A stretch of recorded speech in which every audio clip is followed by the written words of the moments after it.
Some of the things that happen when things are fragmented, meaning there's no clinical home, meaning a patient comes with a concern to their family practice doctor, and that family practice doctor says, no, no, go see a OB. That's an OB issue.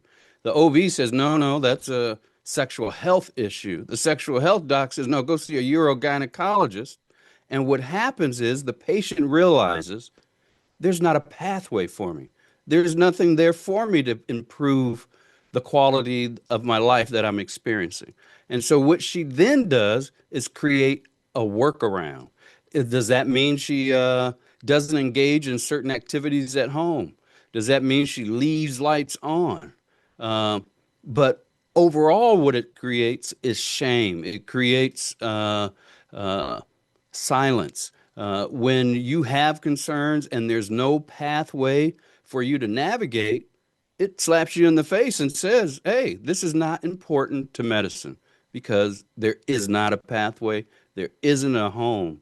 And so we need to change that. We need to unlearn that, and we need to incorporate a framework that really helps us to evaluate and guide our evaluation and clinical thinking. And I think this is where the framework not only helps us to create a home, but it also legitimizes the concerns of women that women have been having for decades. It's not women that need legitimacy, it's medicine needs to recognize that these concerns are legitimate.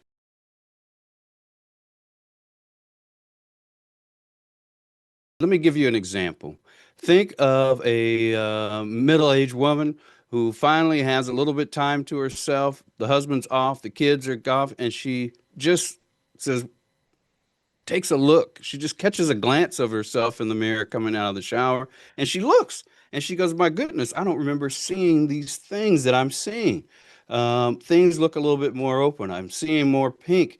Uh, and then she gets to think about it, and she's maybe that's why I'm not feeling the pleasure that came with intimacy that I had with my partner when we first got married. So she gets up the nerve and she goes in to see her OBGYN. She goes to see her OBGYN, and the OBGYN says, how can I help you? She says, hey, things just don't feel right. I don't feel like myself. It just doesn't seem normal down there.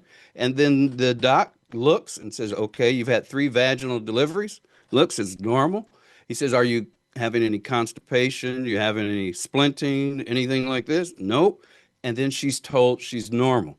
And then the patient says, well, I'm normal, but that's not what's happening. What's happening is the physician is looking at the anatomy and treating just the anatomy and not treating the experience of that anatomy. And so if we have a framework that says, listen, things that are important are sexual function and sensation, genital comfort, tissue support, right? Pelvic and structural support, recovery, confidence, and relational issues are important. So if we have that framework, we don't look at that patient and say just normal. We try to figure out what's happening in their life. The other thing that we can do right now is just ask the question, is intimacy a meaningful aspect of your life? You ask that, you'll get so much answers. You'll see where you need to improve. You can see how to improve the patient's life. You can make appropriate referrals. So there's a number of things that can change when we incorporate that framework, which again is only a guide to change the way we think when we're evaluating our patients as it pertains to women's sexual health. Something to build up on, a scaffolding.